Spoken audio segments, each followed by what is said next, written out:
WandaVision. WandaVision is an American television miniseries created by Jac Schaeffer for the streaming service Disney+, based on the Marvel Comics characters Wanda Maximoff/Scarlet Witch and Vision. Set in the Marvel Cinematic Universe, MCU, it shares continuity with the films of the franchise, and takes place after the events of the film Avengers, Endgame, 2019. WandaVision is produced by Marvel Studios, with Schaeffer serving as head writer, and Matt Shakman directing.Elizabeth. Olsen and Paul Bettany reprise their respective roles as Wanda Maximoff and Vision from the film series, while Debra Jo Rupp, Melamed, Kathryn Hahn, Teyonah Parris, Randall Park, Dennings, and Evan Peters also star. By September 2018, Marvel Studios was developing a number of limited series for Disney Plus centered on supporting characters from the MCU films, such as Wanda and Vision, with Olsen and Bettany returning. Schaeffer was hired in January 2019, the series was officially announced that April, and Shakman joined in August. The series pays homage to past sitcoms, with Wanda and Vision living in a reality created by the former that takes them through different decades of television tropes. Filming began in Atlanta, Georgia in November 2019, before production halted in March 2020 due to the COVID-19 pandemic. Production resumed in Los Angeles in September 2020, and ended that November.WandaVision premiered with its first 2 episodes on January 15, 2021, and ran for 9 episodes, concluding on March 5. It is the first series in Phase 4 of the MCU. The series received praise from critics for its sitcom settings and tropes, dark tonal shifts, and the performances of Olsen and Bettany. Premise. Set 3 weeks after the events of Avengers, Endgame, 2019, Wanda Maximoff and Vision are living an idyllic suburban life in the town of Westview, New Jersey, trying to conceal their true natures. As they begin to enter new decades and encounter television tropes, the couple suspects that things are not as they seem. Cast and characters. Elizabeth Olsen as Wanda Maximoff/Scarlet Witch: an Avenger, who can harness chaos magic, engage in telepathy and telekinesis, and alter reality. Olsen said the series brings the character more in line with the comic book version, including depicting her mental illness, and introducing the Scarlet Witch moniker that was not previously used in the Marvel Cinematic Universe, MCU. Executive producer Kevin Feige added that the series explores the extent and origin of Wanda's powers. Olsen felt her ownership of Wanda was strengthened during development of the series, which allowed her to explore new parts of the character's personality, such as her humor and sassiness. She was thrilled that WandaVision focuses on Wanda rather than telling her story through everyone else's storylines, as in the films, and was sold on joining the series when Feige mentioned specific Scarlet Witch comic storylines that inspired WandaVision. Olsen was influenced by Mary Tyler Moore, Elizabeth Montgomery, and Lucille Ball for her performance. Michael Russell portrays a young Wanda. Paul Bettany as Vision: an android and former Avenger created using the artificial intelligences Jarvis and Ultron, as well as the Mind Stone, who was killed in the film Avengers: Infinity War, 2018. Bettany portrays a new version of the character created by Wanda within her reality from the part of the Mind Stone that lives in Wanda, and is the embodiment of her sadness, hope, and love. Given this, Bettany described this Vision as decent and honorable, and for whom he was influenced by the performances of Dick Van Dyke and Hugh Laurie. Bettany also plays the original character, referred to as the Vision, who is reassembled and reactivated by SWORD. Sentient Weapon Observation and Response Division. That version has an all-white appearance similar to when the comic book character was resurrected with an all-white body and without his memories and emotions. Bettany differentiated the two versions by making the Vision be both familiar and intimidating. Debra Jo Rupp as Sharon Davis, a Westview resident and wife of Todd, who plays Mrs. Hart, Wanda and Vision's neighbor, in the fictional WandaVision sitcom. Melamed as Todd Davis: a Westview resident and husband of Sharon, who plays Arthur Hart, Wanda and Vision's neighbor and Vision's boss, in the fictional WandaVision sitcom. Kathryn Hahn as Agatha Harkness: a witch, who masquerades as Agnes, Wanda and Vision's nosy neighbor, within the fictional WandaVision sitcom. Hahn described Agnes as the neighbor that won't get off their couch at the end of the night and is always in their business. Hahn was fascinated by the jolts of adrenaline and humanity the MCU provided, and the fact it had a gasp of human magic. Hahn likened Agatha's relationship with Wanda to Antonio Salieri's with Wolfgang Amadeus Mozart, believing it was maddening to Agatha to see magic come so naturally to Wanda after she had spent centuries studying it.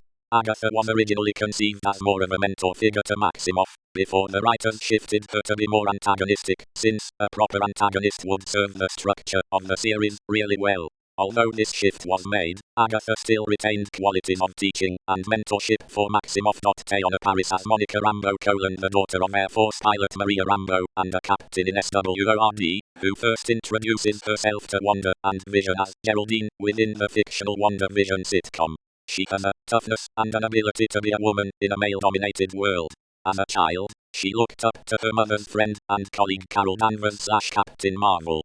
Head writer Jac Schaeffer's initial pitch for the series had a different character in Rambeau's role, but she was excited to use Rambeau instead when it was discovered that she was available for the series, with co-executive producer Mary Livano adding Rambeau's inclusion in the series was a discovery during development that became really enriched in the show. The series shows what Rambeau has seen and done since her introduction in Captain Marvel, 2019, where she was portrayed as a child by Akira Akbar.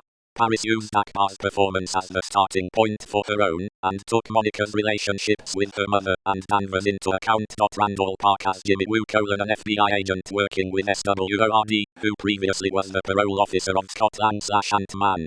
Park felt introducing Woo using close-up magic, something he was trying to perfect in Ant-Man and the Wasp, 2018, quickly showed the character's development since that film, indicating that he was getting better at multiple things and was being assigned to larger cases. Park was taught the magic trick by a magician and spent several days perfecting it for the series. Kat Dennings as Darcy Lewis, an astrophysicist working with SWORD, who previously interned for Jane Foster and befriended Thor, returning to the role for the first time since Thor: The Dark World, 2013. Dennings felt Lewis would not have changed much as a person, but would be older and wiser after going to school to receive her doctorate in astrophysics. Additionally, Dennings felt the character has more confidence in herself now that she is viewed as the boss, which she never was in the films. Evan Peters as Ralph Boner, a Westview resident under Agatha's control, posing as Wanda's twin brother Pietro, who was killed in the film Avengers: Age of Ultron, 2015, portrayed by Aaron Taylor Johnson. This was a nod to Peter's role as Peter Maximoff in 20th Century Fox's X-Men film series. Schaeffer and Livano were eager to bring Pietro back in the series, and decided to take advantage of its notions of what's real and what's not, and performance, and casting, and audience, and fandom by having the character be recast within the fictional WandaVision program. Schaeffer noted that this plays on the sitcom tropes of recasting characters without much fuss, and also of having a relative arrive in town who stirs things up with the family, and worked for WandaVision on a meta level. Shakman compared Peter's appearing in the series to Ben Kingsley playing Trevor Slattery in Iron Man 3, 2013, who poses as the Mandarin, which was a way to play with expectations. Schaeffer likened Peter's performance to a mixture of Jessica Sopelin from Full House, Nick Moore from Family Ties, and Joey Tribbiani from Friends. Recurring residents of Westview include Asif Ali as Abhilash Tandon, who plays Vision's co-worker, Norm; David Lendl as Harold Proctor, who plays Phil Jones; Amos Lick as a pizza delivery man cast as Dennis, the mailman/delivery man; Ithama Enriquez and Victoria Blade as residents cast as the commercial man and woman actors; Emma Caulfield Ford as Sarah Proctor, Harold's wife, who plays Dottie Jones, a skeptical mom who rules the neighborhood with an iron fist and poison smile; and David Payton as John Collins, who plays Herb. Josh Stamberg also recurs as SWORD acting director Tyler Hayward, along with Alan Heckner and Selena Andrews as SWORD agents Monty and Rodriguez, and Julian Hilliard and Jet Klein as Wanda and Vision's sons Billy and Tommy, respectively. Additional guest stars include Jolene Purdy as Isabel Matsuda, who plays Wanda and Vision's neighbor Beverly; frequent MCU stuntman Zach Henry as Franklin, a SWORD agent, who enters Wanda's reality as a beekeeper; Randy Oglesby as Stan Nielsen, the Doctor in Westview; Wesley Kimmel and Sidney Thomas as the boy and girl in the commercials; and Kate Forbes as Agatha's mother, Ivanora Harkness. Ilana Kohanchi and Danny are portray Wanda's parent Serena and Olek Maximoff, respectively, while Gabriel Gurevich plays a young version of her brother Pietro. Episodes. Production. Development. By September 2018, Marvel Studios was developing several limited series for its parent company Disney's streaming service, Disney+, to be centered on supporting characters from the Marvel Cinematic Universe, MCU, films, who had not starred in their own films, such as Wanda Maximoff. Actors who portrayed the characters in the films were expected to reprise their roles for the limited series, including Elizabeth Olsen as Maximoff. The series for Disney Plus were expected to be 6 to 8 episodes each, have a hefty budget rivaling those of a major studio production, and be produced by Marvel Studios rather than Marvel Television, which produced previous MCU television series. Marvel Studios president Kevin Feige was believed to be taking a hands-on role in each limited series development, focusing on continuity of story with the films, and handling the actors who would be reprising their roles from the films. By the end of October, Paul Bettany's Vision was expected to play a significant role in the series, which would focus on the relationship between Maximoff and Vision. In the following months, the titles Vision and the Scarlet Witch and the Vision and Scarlet Witch were both reported for the series. Jac Schaeffer was hired in January 2019 as head writer of the series after previously writing for the Marvel Studios films Captain Marvel 2019 and Black Widow 2021. Schaeffer was set to write the first episode and executive produce the series. That April, Disney and Marvel officially announced the series as WandaVision, and Matt Shakman was hired to direct and serve as an executive producer in August. Feige also executive produces alongside Marvel Studios' Louis D'Esposito and Victoria Alonso. The title was suggested by Feige, and Schaeffer insisted that it be kept as she felt it was the perfect title for the series. There was some backlash when the title was announced as it was perceived to be the silliest title possible, but Schaeffer felt viewers would change their minds once they saw the series. Feige said the series would tell the story of Maximoff and Vision, show what Maximoff can do, explore who Vision is, and introduce the comic book name, Scarlet Witch, to the MCU in ways that are entirely fun, entirely funny, somewhat scary, and will have repercussions for the entire future of Phase 4 of the MCU. He added that viewers would not need to be familiar with the MCU to understand the series, but there would be a wealth of rewards for those who have seen all the films and knew the plans for Phase 4. Schaeffer was excited to use the series to give social commentary along with a very large story of character and brief. The series consists of 9 episodes, initially presented in a half-hour comedy series format. The first 3 episodes are each around 30 minutes long, with the remaining episodes having more varied runtimes, totaling approximately 6 hours of content. WandaVision originally had 10 episodes planned, before being reworked to 9 episodes, to make the rhythm work better. Episode titles for the series are named after common phrases that were traditionally featured in promotions or the opening credits of television series. During development, the budget for each episode was reported to be as much as $25 million. Writing. Schaeffer received comics material and an outline of what Marvel Studios hoped to accomplish with the series, in order for her to help shape their ideas into a coherent structure. Feige came up with the idea of having Maximoff and Vision living in a fantasy world of suburban bliss based on his love of sitcoms and how they can be used to escape from reality. Schaeffer helped figure out what that meant for the characters. Feige was visually inspired by Mike Del Mundo's Norman Rockwell meets Leave It to Beaver covers for the comic book series The Vision by Tom King and Gabriel Hernandez Walter, and pitched the series to Olsen and Bettany as a combination of that comic book and the House of M storyline by Brian Michael Bendis and Olivia Coipel. Other inspiration was taken from the Scarlet Witch, which is road trade paperback, the Avengers Disassembled storyline by Bendis and David Finch that preceded House of M, as well as the Vision and the Scarlet Witch, including the run by Bill Mantlo and Rick Leonardi, and the run by Steve Englehart and Richard Howell, and the Vision Quest storyline from West Coast Avengers by John Byrne. Feige, Schaeffer, Shakman, and co-executive producer Mary Livanos dedicated themselves to nailing down the series' irreverent tone.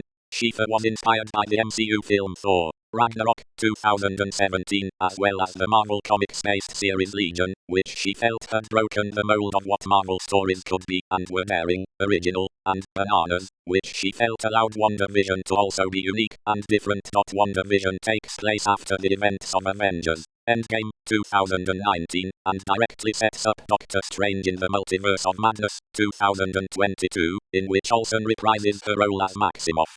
Schaeffer said Feige handled all the connections between the various MCU projects, but she and Shakman did have conversations with the creative teams of Spider-Man, No Way Home, 2021, and Doctor Strange in the Multiverse of Madness, as well as Marvel Studios' other Disney Plus series, to discuss the connections between stories and to ensure an effortless handoff from WandaVision to the films. The series features a fictional sitcom called Wanda Vision, and has been described as part classic sitcom, part Marvel epic by Phage, super avant-garde and weird by Bettany, a full-on action movie mixed with sitcoms by fellow actor Teyonah Parris, and a series that is marrying epic superhero action with small-town sitcom silliness by Livanos. Livanos added that the series would take advantage of audience expectations for sitcoms and deviate from the family sitcom structure in some episodes, while making the audience question where WandaVision fits into the MCU timeline. Schaeffer hired 8 writers for the series writers' room, which were half men, half women, and several people of color, because of her belief that stories are better the more perspectives you have. Megan McDonnell served as a staff writer on the series, before being promoted to story editor. Many of the writers had previous television experience, which Schaeffer used to help craft each episode within the larger narrative, as one of the initial challenges was figuring out how to tell the story in the long-form structure of a limited series rather than a film. Schaeffer said the series could never have been a film because it needed to be established with a true television aesthetic for the sitcom scenes before that could be broken. She found the central idea of Wanda being responsible for the series' sitcom reality to be a simple concept, and felt it would be more compelling if it was revealed as a mystery first. The writers decided to do this with Wanda and Vision through the first 3 episodes, before the 4th episode retold those events from a real-world perspective to provide answers for viewers. When devising these early episodes, Schaeffer was concerned about how long they would be able to remain in the sitcom reality without needing to reveal parts of the larger mystery. Following the enormous info dump in the 4th episode, Schaeffer explained that there would still be more to learn about Wanda's perspective through the rest of the series, but she hoped that providing answers then would help the audience experience the rest of the series as an emotional and a psychological journey, rather than a sneaky mystery the whole way. Shakman stated the entire series was about Maximoff processing grief and how she can learn to overcome it, with Schaeffer relating to Wanda and her grief. A grief counselor was consulted on the series.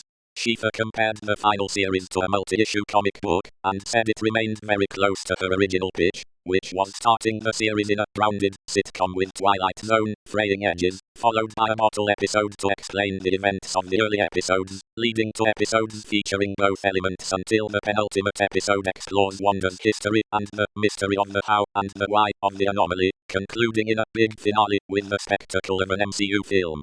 The pitch was also structured to follow the stages of grief. Shakman and Schaeffer said the series was a love letter to the golden age of television, though it pays tribute to many eras of American television. They focused on family sitcoms over other types, such as workplace sitcoms, because the family aspect kept the series centered, and because given Maximoff's experiences, she is searching for a family. Schaeffer and Shakman studied past sitcoms to learn their trappings and styles, while avoiding tropes from older sitcoms that would not be acceptable in a modern series. Schaeffer, Shakman, and Phage spoke with Dick Van Dyke, the star of the eponymous 1960s sitcom, to learn about the making of that series. Other sitcoms that inspired the series include I Love Lucy, My Three Sons, Father Knows Best, The Adventures of Ozzie and Harriet, Bewitched, The Brady Bunch, Family Ties, Out of This World, Malcolm in the Middle, Modern Family, and The Office. Meta-references are made to Full House, which starred Olsen's older sisters Mary-Kate and Ashley. At one point, an episode of the series was based on The Mary Tyler Moore Show, which would have explored Maximoff's work-life balance.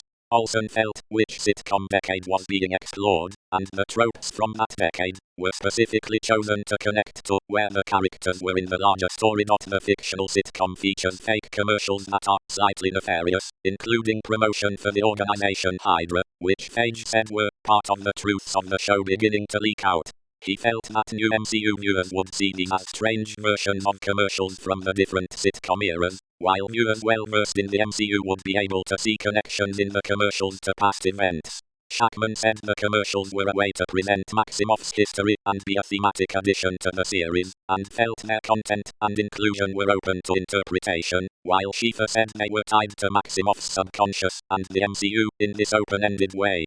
Several commentators believed the commercials were analogies for traumatic events in Maximoff's life. Schaeffer acknowledged this speculation about the Easter eggs in the commercials, while also highlighting their role in giving the series a structure and rhythm that is very much part of the fabric of the sitcom aesthetic. At various points in the development process, the commercials had a little bit more of an agenda and a function in the plot. Schaeffer compared her work on the series to the film Black Widow, saying WandaVision would be the polar opposite to that film's style of aggressive, visceral action. Shakman and Schaeffer watched all the existing footage of Maximoff and Vision, including footage that did not make it into the previous MCU films, such as unused dailies. While exploring this footage, Schaeffer was drawn to mundane character moments, such as Maximoff and Vision cooking paprikash in Captain America: Civil War, 2016, and the two enjoying their time in Scotland in Avengers: Infinity War, 2018. Schaeffer said there was a wonder and sincerity to the pair, and felt their family dynamic within a sitcom setting would result in a calm, warm feeling despite the ridiculous premise. She found the pair appealing because they are both outsiders who find each other. They are both different with capital DS. Schaeffer was committed to making sure Maximoff was depicted as a fully realized character in the series, including showing aspects of her that had not been seen much previously, such as her joy and humor. A great concern for Schaeffer, Livanos, and the writers was avoiding a portrayal of Maximoff that made her seem crazy or out of control, as some of her comic book appearances have done, and Schaeffer hoped the series would give a nuanced portrayal of a very complicated woman. The series explores how Maximoff grew up in an Eastern European country and relied on black market American products, such as television, with her father selling DVD of American sitcoms, which helped form Maximoff's love of them. The series also introduces the organization SWORD to the MCU. Schaeffer explained that its name was changed from Sentient World Observation and Response Department as it is in the comic books to Sentient Weapon Observation and Response Division due to the organization in the MCU dealing with sentient weapons, such as reconstructing the original Vision with the goal of making it a sentient weapon. Maximoff and Vision's sons Billy and Tommy were introduced in the series. They are 10 years old for much of the series, with Shakman saying it was never planned to age them up more to an age that would have resembled when they are part of the Young Avengers team in the comics, since it would have deprived D. Maximoff of even more time with them.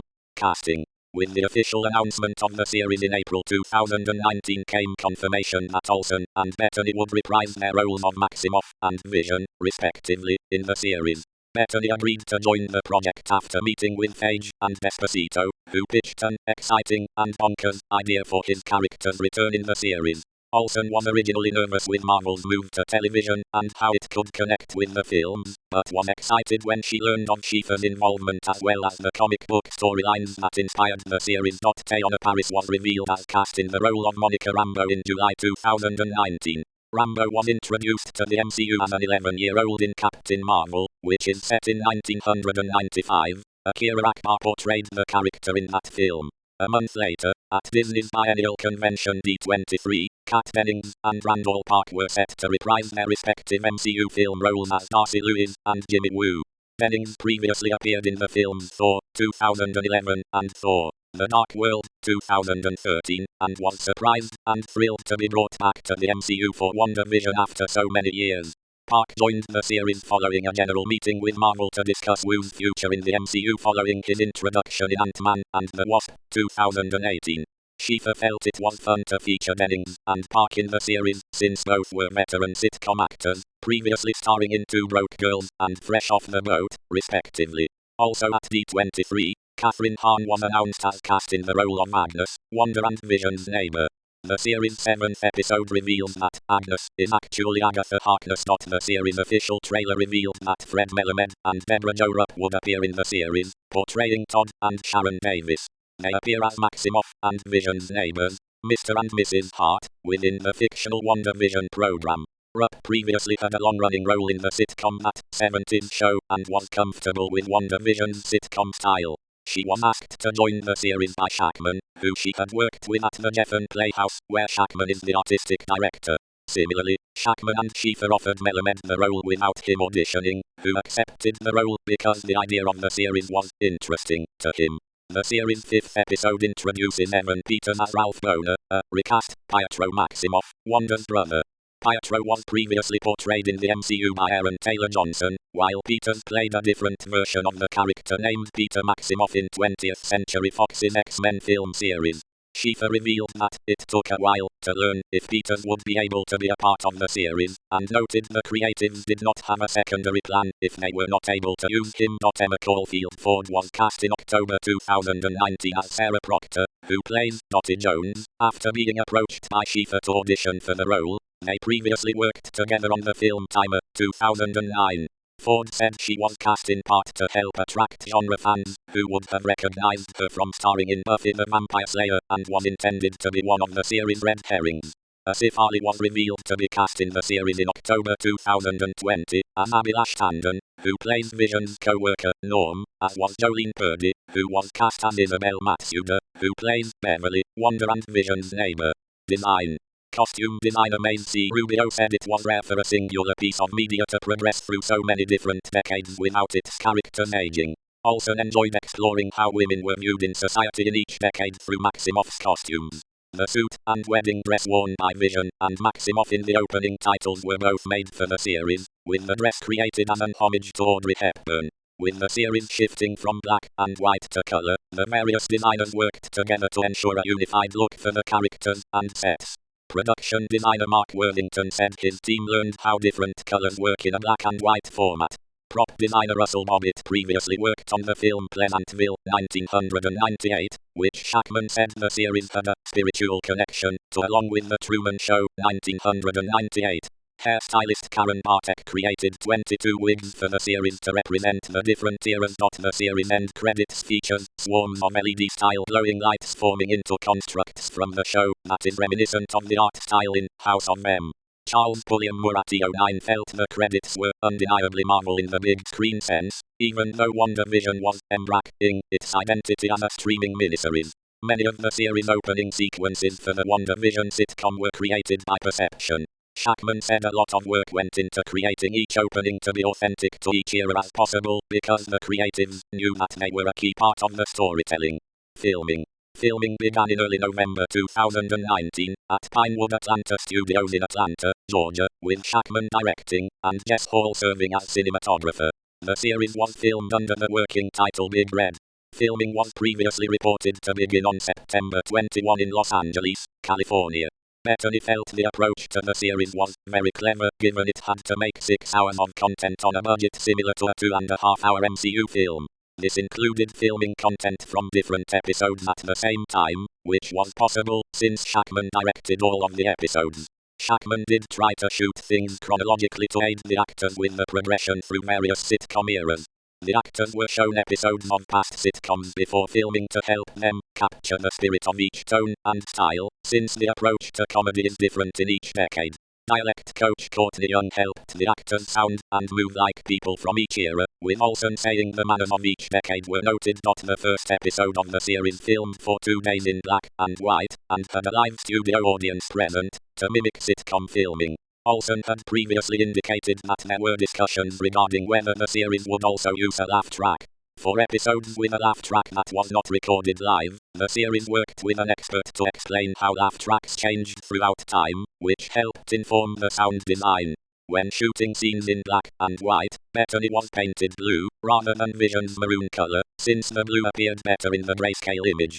Additionally, Olsen used a pinker shade of foundation and a robin's egg blue-green eyeshadow to help create a natural look for filming in black and white.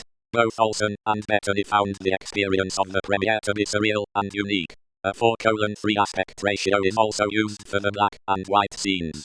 Shakman enjoyed being able to experiment with the aspect ratio, having it be directly related to the narrative.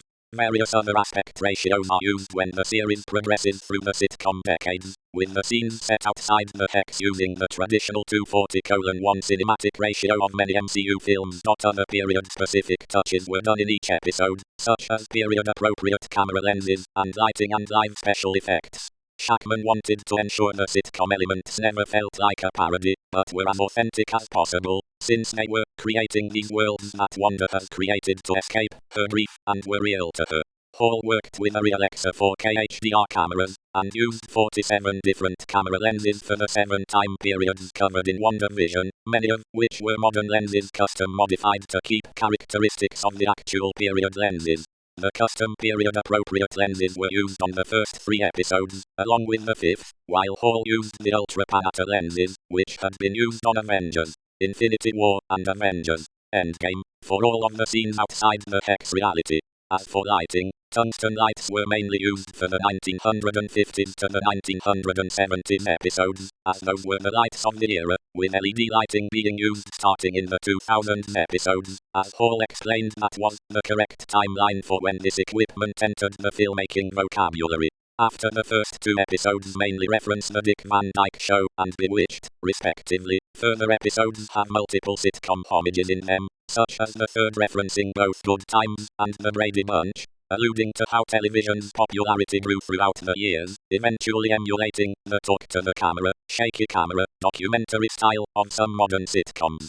Shakman used lenses, lighting, and sound design to change the mood for moments when something goes wrong with Maximoff's illusion, inspired by The Twilight Zone.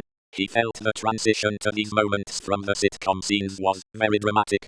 Location shooting took place in the Atlanta metropolitan area throughout December 2019 and February 2020. A filming wrap party for the series occurred on March 1, ahead of a planned 4-week hiatus, but all production halted on March 14 due to the COVID-19 pandemic.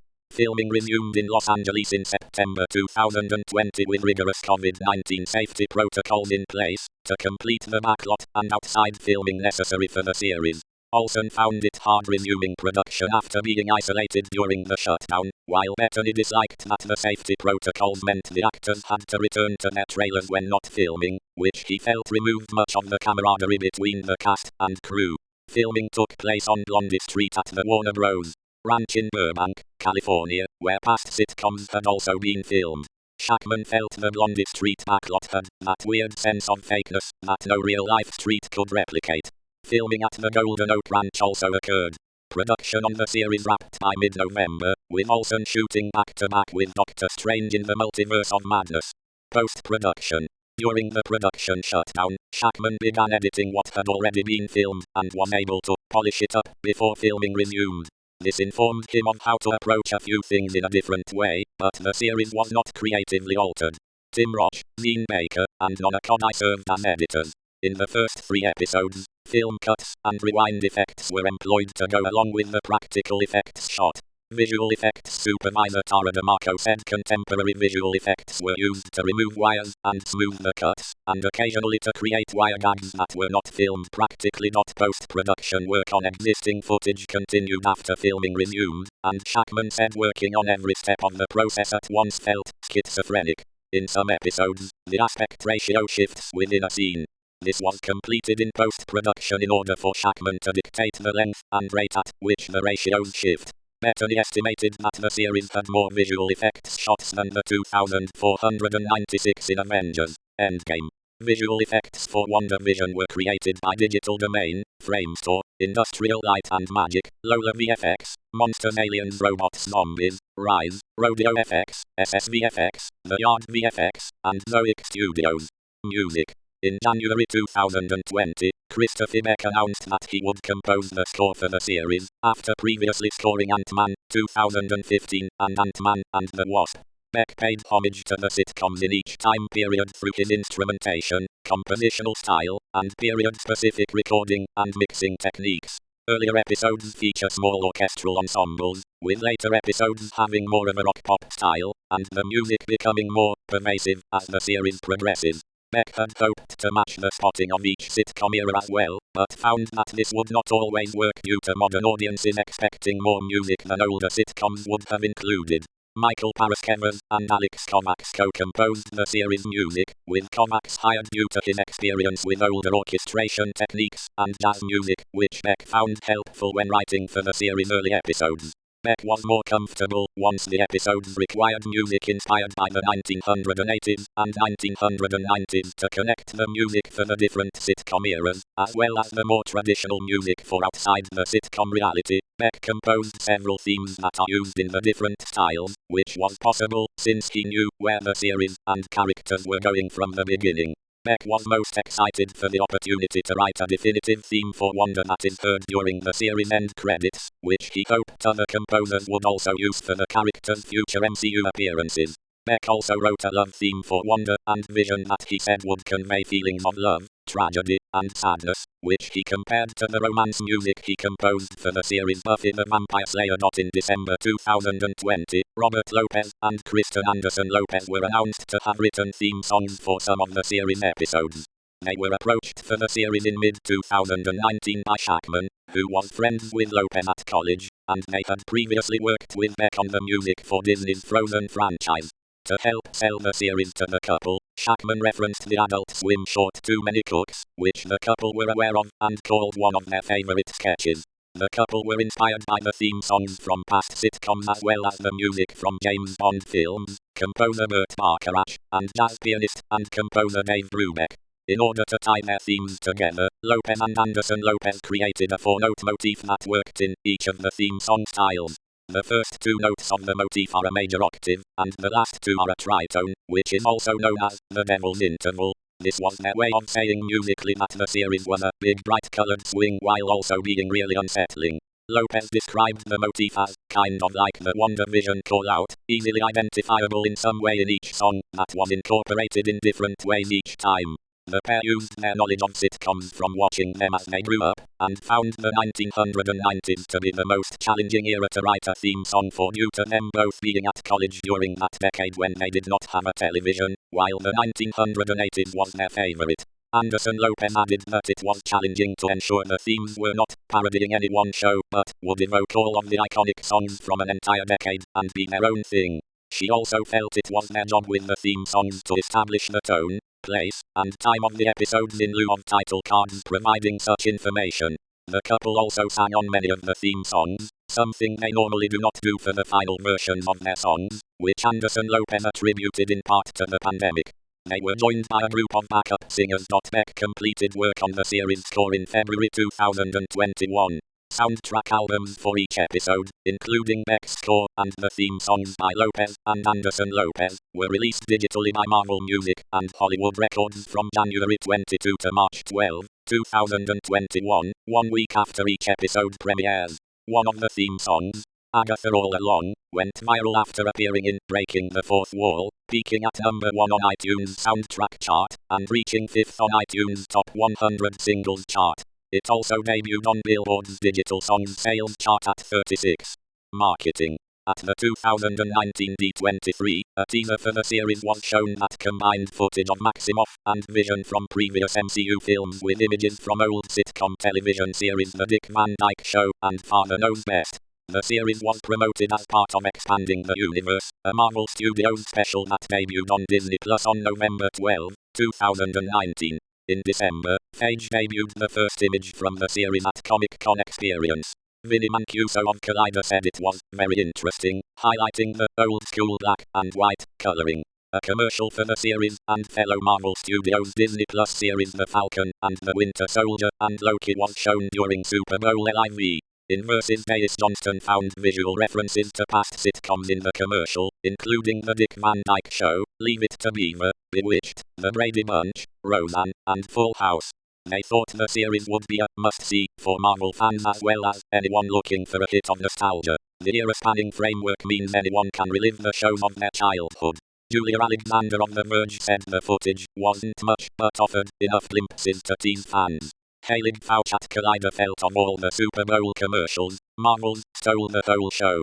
She was most excited by the utterly strange and unpredictable looking WandaVision footage. The series official trailer was released on September 20, 2020, during the 72nd Primetime Emmy Awards. The trailer received 55.7 million online views within 24 hours, including 36.1 million on YouTube, 4.9 million on Facebook, and 10.1 million on Instagram, which was believed to be the highest number ever for a streaming service's television series trailer. WandaVision also had over 302,600 social mentions, trending on Twitter immediately after a teaser aired during the Emmy Awards ahead of the full trailer's release, and ultimately trending 4th on Twitter. The trailer was the number 2 trending video on YouTube. Ethan Anderton from Slash Film said the footage in the trailer looked like one of the most trippy Marvel projects to date. He also noted more light-hearted aspects of the trailer, such as Vision wearing a Halloween costume of the character's comic book design. Matt Patches at Polygon called the trailer a hoot, full of bright colors and odd behavior, adding that it still left much of the series a mystery. Comic book resources Noah Domings said the trailer offers quite a bit in terms of content, with a vivid look at some of the visual tricks on display. Charles Pulliam of VO9 called the trailer's use of Twilight Time by the Platters the most haunting of all of its strange features, and felt the trailer's editing created the effect of rapidly flipping through television channels in search of something good to watch. The Hollywood Reporter's Richard Newby described the trailer as jam-packed with information and felt that it gives fans quite a lot to look forward to, as well as some mysteries to ponder over leading up to the premiere. After actors from past Spider-Man films were revealed to be appearing in Spider-Man: No Way Home, Graham McMillan of The Hollywood Reporter saw the series' official trailer in a new light, suggesting the different versions of Maximoff and Vision that appear in the series were because of Maximoff breaking down walls between different realities, which could set up Doctor Strange in the Multiverse of Madness and Spider-Man: No Way Home. In early December, 6 posters for the series were released daily, each depicting a decade from the 1950s through the 2000s. Pulliam noted that with each new poster, different elements shift and morph, both reflecting the passage of time and WandaVision's plot developments. The release of the posters was followed by a new trailer that debuted at Disney's Investors Day presentation. Anderton noted for Slash Film that the trailer featured more non-sitcom inspired footage than previously seen, with a lot to soak in. Chaim Gartenberg at The Verge called the new trailer mind-bending, while Tom Riedemann of Collider described it as delightfully weird and drew comparisons to the House of M comic book storyline. Tony Sokol at Den of Geek highlighted the trailer's use of the Monkees song Daydream Believer, believing the title and lyrics reflected Maximoff's state well, though he noted that the music becomes barely recognizable under increasing layers of psychedelic weirdness. The trailer received 9 million views on YouTube. The first 2 episodes of the series Marvel Studios' Legends, released on January 8, 2021, explore Maximoff and Vision using footage from their MCU film appearances. Disney's marketing team conceived its campaign for the series roughly a year and a half before its release. Including the aforementioned trailers, its outdoor, digital, television, and magazine cover advertisements yielded 2.14 billion impressions. Analytics firm Relish Mix determined the social reach for the series within its social media universe was 263,000, which was light years ahead of most streaming shows. The various trailers, ads, and interviews posted to YouTube garnered the most awareness and engagement for WandaVision, with Relish Mix noting that content posted to Marvel, Disney, and Disney Plus' official channels was then reposted on fan channels. Leading up to, and including, the series' premiere date, advertisements, special look stunt interstitials, co-branded takeovers, on-air graphic integrations, in-show integrations, and custom talent content appeared on the various channels and assets of Walt Disney Television, ESPN, and Hulu, while billboards were seen in major cities such as New York and Los Angeles. The series' Instagram account created a never-before-done reality-bending grid that updates on its own, while custom emojis on Twitter updated each week as WandaVision progresses through the decades.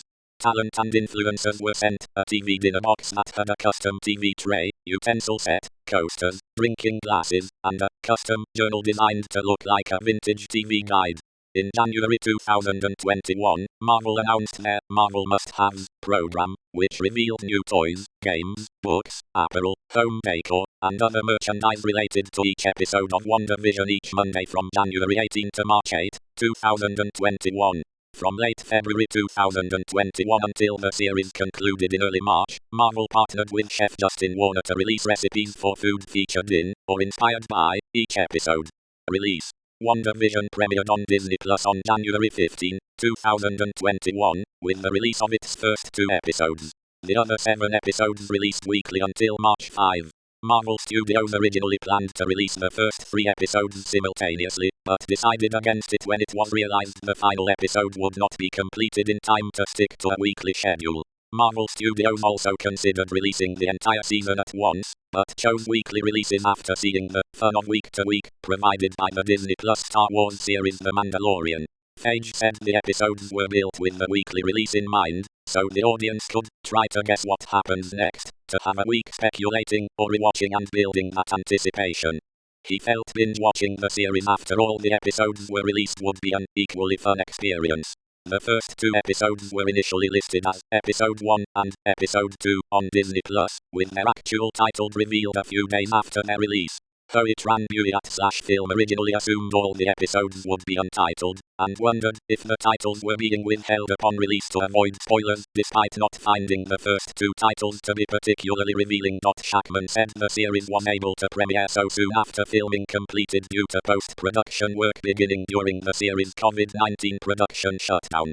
Schaeffer felt the series was suited to being released during this moment in time, amidst the pandemic, because it is a reflection of a lot of the anxiety that we're feeling, and a lot of the pathos and chaos of 2020, so it feels very right to me. Esquire's Matt Miller felt WandaVision had incredible timing with its release, since much of the audience was collectively escaping to nostalgia to cope with a pandemic and the general chaos of the real world, similarly to what Wanda was doing within the Westview reality, and said the series was commenting on the very nature and purpose of consuming comic book entertainment. The series was originally announced as releasing in early 2021, before being moved forward to a December 2020 release in February 2020. It was then moved back to the early 2021 slot in November 2020.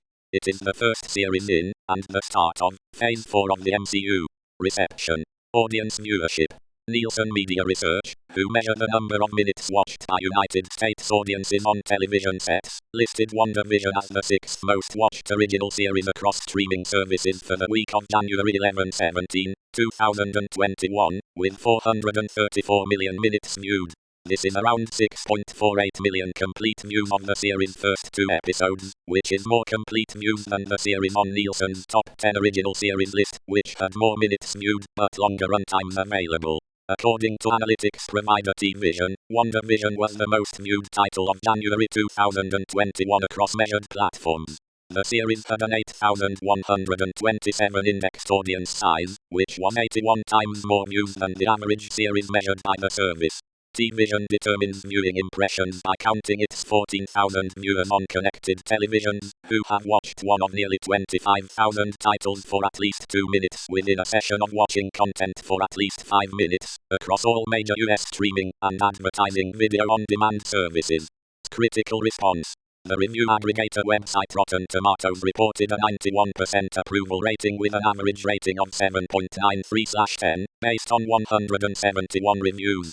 The site's critical consensus reads, part loving homage to TV history, part of kilter mystery, WandaVision is a wonderfully weird and strikingly bold step into the small screen for the MCU and a perfect showcase for Elizabeth Olsen and Paul Bettany. Metacritic, which uses a weighted average, assigned a score of 77 out of 100 based on 40 critics, indicating generally favorable reviews. TV Line's Rebecca Iannucci gave the first 3 episodes an A, calling them an intriguing, fresh, genuinely delightful deviation from what we've come to expect, and praising the performances of the cast, specifically Olsen. She did question if the series would have been better suited releasing its episodes all at once as opposed to weekly, giving the series an A. Sam Barsanti at the AV Club called WandaVision the ultimate expression of the MCU potential to tell new kinds of stories, and a series with the potential to be a riveting part of the MCU. Calling WandaVision Marvel's oddest series to date, Daniel Feinberg of The Hollywood Reporter said it was not weirder than Guardians of the Galaxy, but was creatively courageous to give a postmodern exploration of sitcom conventions to an audience expecting snazzy suits and explosions. Feinberg likened the series to meta-sitcoms Get a Life and That's My Bush, rather than a traditional comic book series, and called it Marvel's version of Too Many Cooks. The shift between each decade in the episodes was simply remarkable, to Liz Shannon Miller of Collider. Miller praised Olsen and Bettany, and said Hahn was too good for mere words to encompass. Awarding the series an A, Miller concluded that the MCU had not featured this level of experimentation before, and the series was actually daring to really challenge the viewer. Caroline Frank, in her review for Variety, called WandaVision an admirably weird introduction to the new age of Marvel TV, but felt it could be confusing to casual MCU viewers as well as fans of the sitcoms that inspired it.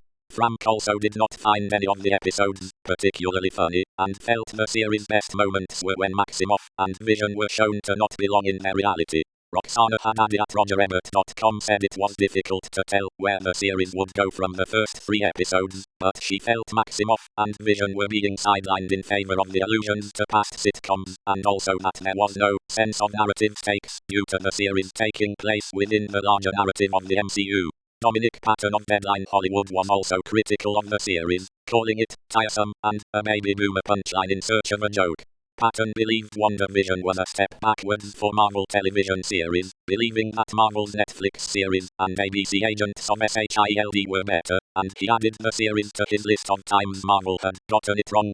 Discussing the entire series, Rolling Stone's Alan Sepinwall said WandaVision was terrific and clever in how it used narrative form to serve emotional function, despite feeling the final episode was underwhelming, and a tremendous start to Marvel Studios' television series. Chancellor Agard at Entertainment Weekly gave the series a B+, enjoying it because many of the speculated elements did not materialize in the series. Instead, WandaVision explored grief while also making Maximoff a fully fleshed out character. Agard also enjoyed the various sitcom homages and the theme songs composed by Anderson Lopez and Lopez in the first 8 episodes, which in his view, helped outweigh the content of the final episode. Michael Phillips, writing for the Chicago Tribune, was critical of the first 3 episodes, calling them interestingly bad and criticizing the use of sitcom tropes such as canned and deadly laugh tracks. He also felt that 1 episode's worth of story was stretched out over the first 3. Phillips was not as keen on the final 2 episodes, though episodes 4 through 7 were better received by him given the sitcom elements were better fits for Olsen and Bettany. He added the appearances of Dennings and Park in these episodes helped lighten the load, though the storytelling ultimately became a pretty stimulating blend of fan service and gentle, often moving subversion. Analysis. After the first 3 episodes, The Hollywood Reporter's Richard Newby pointed out that hexagons were a recurring motif in the series, with hex meaning both 6 in Greek and witchcraft in German, and how both of those terms were prevalent in the early episodes. Julia Alexander, writing for The Verge, also took notice of the hexagons recurring throughout, agreeing with Newby's assessment. Speaking to the pacing and content of the first 3 episodes, William Hughes of the AV Club said while the premise of the series, Marvel's take on a mystery box show, was fantastic, it also sits in direct opposition to the MCU ethos, which can tolerate a mystery for exactly as long as it takes its anxious audience member to start to squirm. To withhold information, to withhold anything, is counter to what turned these films into a pop culture institution, and that necessity to provide gives WandaVision the sense of a show being pulled in even more directions than its already bifurcated premise might suggest. One of the more distracting elements according to Hughes was the shift in these episodes from the multi-camera sitcom to close-up single-camera shots, indicating a break in Wanda's reality, and the series' lack of subtlety to its teases, which often distract from the legitimately wonderful work its leads are doing in their homage to classic comedy styles.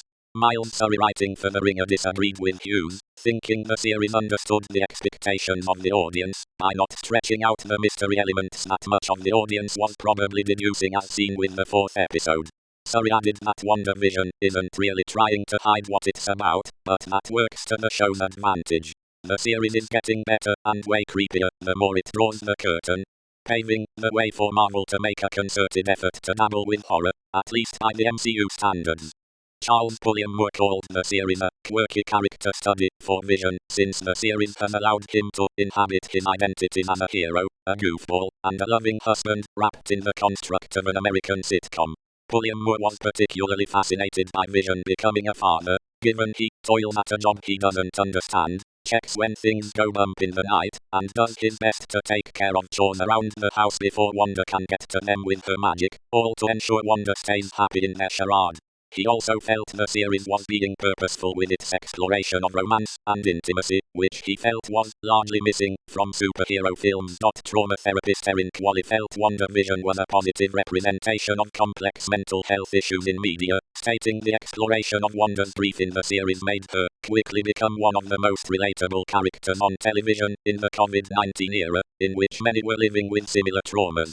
Qualley added, by exploring how the process of admitting weakness can become an inherent strength, Wanda's story marks a refreshing, if temporary, departure from the usual comic book formula, and enjoyed that the series was exploring a person's internal struggles that people could relate to, rather than relying on a catastrophic event or fighting villains for spectacle. Speaking to a moment in the 8th episode when Vision likens grief to love persevering, Qualley said it was fantastic that Marvel took an earnest pause to convey this sentiment. The series' use of red herrings and elements that led to theories, many of which proved incorrect, was also widely discussed. The casting of Peters as Pietro Maximoff was one in particular, with Carlos Morales of IGN feeling using Peters in the role was a hollow move, because it simultaneously dilutes what should be an important character beat into an "I know him" cameo, while also opening up a well of speculation that doesn't really go anywhere. It also isn't necessary, because using the MCU version of Quicksilver as a ghost, vision or reincarnation could have added to the main thematic thread of Wanda processing her grief. Schaeffer said Peters ultimately portraying Ralph Boner was not meant to feel like a prank, and described how the casting fit into the series' larger exploration of Maximoff's grief, adding using another actor besides Peters was not going to have the same thrill, and craziness, and questions, and be as disorienting. Screen Rant Daniel Gillespie agreed, called the casting an incredibly smart move, as it threw audiences off the scent, and helped spark theories and discussion for the series and MCU that might not have happened if another actor had been cast. Speculation also arose from using Peters that additional members of the X-Men would appear, or other actors who previously played characters from the X-Men film series. The character Dottie was another red herring in the series, with additional ones added into the sets and through visual effects. Fans and commentators also speculated about an aerospace engineer mentioned by Monica, and if the Marvel Comics villain Mephisto would appear, indicating him as the overarching villain of Phase 4. Schaeffer felt the series never presented the expectations that any of these speculations would be part of the series, but believed it delivered on the expectations and promises it did make. Accolades. Shakman received a Directors Guild of America Award nomination for the series in the category Outstanding Directorial Achievement in Movies for Television and Limited Series. Documentary Special. In February 2021, the documentary series Assembled was announced. The series' first special, Assembled, The Making of Wanda Vision, goes behind the scenes of the making of the series, with Schaeffer, Shakman, Olsen, Bettany, Rupp, Hahn, Parris, Park, Dennings, Peters, and additional creatives discussing the classic sitcoms that inspired it, how the crew emulated the production processes of early sitcoms, and the experience of filming in front of a live studio audience. The special was released on Disney Plus on March 12, 2021. Future. In January 2021, Schaeffer said she was unable to talk about any potential plans for a second season, but said the series would feel very complete. Feige did not rule out a second season being made, but said one was not planned, and pointed to Doctor Strange in the Multiverse of Madness instead as the continuation of the story set up in WandaVision. Shakman said there were no plans at all for a second season, and one would only be made if a specific story came about that would warrant it.